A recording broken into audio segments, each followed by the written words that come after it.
Hello दोस्तों, स्वागत है आपका आपके अपने चैनल बैंकर सुजन पर। तो फाइनली कल अपेक्स बैंक ने जो रिजल्ट हटा लिया था सोसाइटी मैनेजर का, कल उसको दोबारा से री अपलोड कर दिया है। हालांकि उसमें कुछ झोलमोल भी हुआ है, उसमें कुछ लोगों को हटाया गया है, कुछ लोगों को जोड़ा गया है। किस बेसिस पर यह किया गया है ये उन्होंने क्लियर भी किया है। तो चीज़ों को हम आगे सारी बातें करेंगे।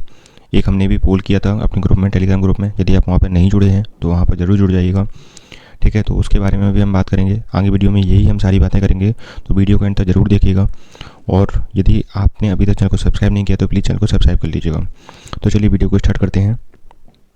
देखिए, सबसे पहले यदि हम बात करें तो जो उन्होंने अपलोड किया है और उसके साथ ही उन्होंने एक बड़ा नोटिस टाइप का डाला है कि प्रदेश की 35 जिला सहकारी समिति प्रबंधकों के इतनी भर्ती के लिए एक बैकलॉग के 169 पद भी शामिल थे, परंतु IBPS से 1358 पदों के अतिरिक्त 169 बैकलॉग के पदों हेतु अतिरिक्त परिणाम प्राप्त होने तथा मानवीय उच्च न्यायालय के निर्देशानुसार अन्य पिछड़ा वर्ग हेतु 14% पदों के लिए परिणाम घोषित होने के स्थान पर 27% पदों के लिए परिणाम घोषित होने की विसंगति के कारण पूर्व में प्रकाशित रिजल्ट के स्थान पर संशोधित परीक्षा परिणाम घोषित किया जा रहा है। तो उन्होंने क्या रीजन दिया है कि पहले जो लिस्ट आई थी उसमें 27% OBC लोगों को ले लिया गया था, मतलब 265 लोगों को OBC में किया गया था, लेकिन लेने कितने थे? 142 लोगों को ही लिया जाना था। तो जिस वजह से क्या हुआ, अभी क्या कोर्ट का डिसीजन आया नहीं है कि 27% रिजर्वेशन देना है OBC वालों को कि 14% रिजर्वेशन देना है। तो इस वजह से ये चीज़ हुई थी कि उन्होंने जो 27% हमें रिजल्ट दे दिया था उसको हटा के उन्होंने 14% अभी कर दिया है और 13% को होल्ड पे रखा हुआ है। इसके अलावा देखिए उन्होंने क्या बोला है यहाँ पे, इस चीज़ को आप पढ़ेंगे। 1358 भर्ती जारी, ये यहाँ पर आप देख सकते हैं, भर्ती हेतु जारी विज्ञापन अनुसार 1358 रिक्त पदों के लिए अभ्यर्थियों का चयन होना था, जिसमें बैकलॉग के 69 पद भी शामिल थे। 1358 पदों में क्या थे? बैकलॉग के भी 169 पद शामिल थे, परंतु IBPS से 1358 पदों के अतिरिक्त 169 बैकलॉग के पदों हेतु अतिरिक्त परिणाम प्राप्त होने। तो IBPS ने क्या किया था कि 1358 तो अलग दे दिए थे और 169 बैकलॉग पद की जो लिस्ट थी वो अलग दे दी थी, मतलब वो ज़्यादा सिलेक्ट कर लिए थे उन्होंने, ठीक है। तो ये चीज़ें हुई थी। इस वजह से क्या हुआ है कि कुछ जो OBC लोग हैं, OBC जो कि हटाए गए हैं, क्योंकि 169 पद ज़्यादा शामिल कर लिए थे IBPS ने, ठीक है। जो इन्होंने क्लियरेंस दिया है अपना, उसके बेसिस पर बात कर रहा हूँ। यहाँ पर आप अच्छे से पढ़ेंगे तो आपको भी ये चीज़ समझ में आएगी, ठीक है। और इसके अलावा जो 14% और 27% का डिफरेंस था, तो इन्होंने क्या 27% के हिसाब से रिजल्ट बना दिया था, बल्कि अभी क्या ऐसा कोई डिसीजन नहीं आया, तो 14% के हिसाब से देना था, 13% को होल्ड पे रखना था, जो कि नोटिफिकेशन में भी इन्होंने दिया था, ठीक है। यदि आप नोटिफिकेशन को देखेंगे तो वहाँ पर भी ये चीज़ दी थी कि 13% को होल्ड पे रखेंगे, 14% के हिसाब से रिजल्ट दिया जाएगा, लेकिन उन्होंने क्या 27% के हिसाब से रिजल्ट दे दिया था। तो इस वजह से ये चीज़ें हुई हैं। कल हमने एक पोल करवाया था अपने टेलीग्राम ग्रुप में, जिसमें कि बहुत सारे लोग हैं वो कि out of the merit list हुए हैं। 32% का DCC भी चेंज हुआ है, 44% का कोई चेंज नहीं हुआ है। तो देखिए, जिनके हाई नंबर थे उनका मोस्टली कोई चेंज नहीं हुआ है। जिनके नंबर जो कहीं ना कहीं कॉर्नर पे थे उनका या तो DCC भी चेंज हुआ है या उनको बाहर कर दिया गया है। तो बाहर किस कारण से हुए हैं? जो 13% का होल्ड वाला सिस्टम है उसी वजह से बाहर हुए हैं। अब क्या होगा आगे, देखिए आगे हम बात करते हैं। एक चीज़ मैंने कल आपको वीडियो में बताई थी कि ग्वालियर की वजह से हुआ है, लेकिन भाई ग्वालियर की वजह से ऐसा कुछ नहीं हुआ है।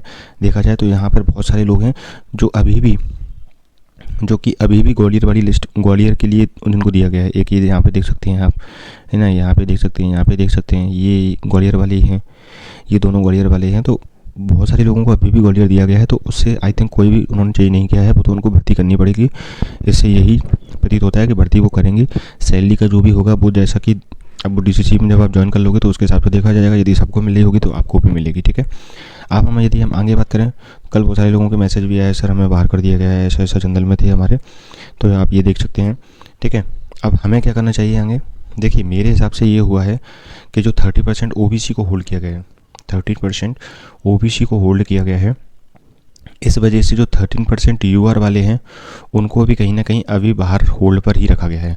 तो जिस वजह से जो बॉर्डर पर UR वाले थे उनको भी बाहर किया गया है, और जो 13% OBC वाले थे 169 के करीबन थे उनको भी बाहर किया गया है। तो ये चीज़ें हुई हैं, लेकिन मेरे हिसाब से आप लोगों को ये करना चाहिए कि जो भी लोग बाहर हुए हैं लिस्ट से, जो भी लोग आउट हुए हैं, उनको एक बार सब लोगों को मिलकर जो भी आउट हुआ है उनको भोपाल जाना चाहिए और MD सर से बिल्कुल क्लियरेंस करना चाहिए, क्योंकि यहाँ पर हम कुछ बोल रहे हैं, आप कुछ बोल रहे हैं, उन चीज़ों में टकराव हो सकता है, आप कुछ आपके समझ में कोई चीज़ आती है, आपके समझ में हमारी समझ में कोई चीज़ आती है, तो इन चीज़ों से कोई मतलब नहीं है। थोड़ा सा खर्चा कीजिए आप अपना, क्योंकि देखिए एक बार आपकी जॉब लग गई थी, आपका मेरिट लिस्ट में नाम था और उसके बाद आप आउट हो जाते हैं तो आसपास के 4 लोग भी आपको झिंझट नहीं देते हैं, ठीक है। ये आपको भी पता है, हमको भी पता है, सबको पता है।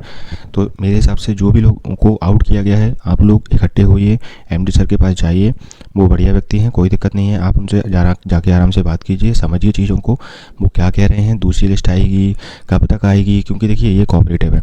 यहाँ पर एक बार जो चीज़ें हो जाती हैं ना, एक बार जो चीज़ें चली गई, फिर उनको वापस आना बहुत मुश्किल होता है, ठीक है। जो चीज़ निकल गई वो निकल गई। तो यहाँ पर चीज़ें बहुत आलसी तरीके से होती हैं, बहुत धीमे धीमे होती हैं। तो एक बार मेरे हिसाब से आप यही कीजिए कि वहाँ पे जाके अपना क्लियरेंस कीजिए सब चीज़ों को, एमडी सर से या जो भी वहाँ पर ऑफिसर आपको क्लियर करे इन चीज़ों को, तो वहाँ पर ये सब चीज़ें आप क्लियर करिए।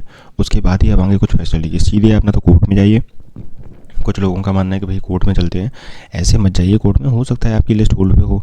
बिना फालतू में कोर्ट के चक्कर में आप तो लटकेंगे ही लटकेंगे, और लोग भी जो हो रहे हैं वो भी लटक जाएंगे। तो इससे अच्छा है कोर्ट वोट के चक्कर में अभी मत पड़िए।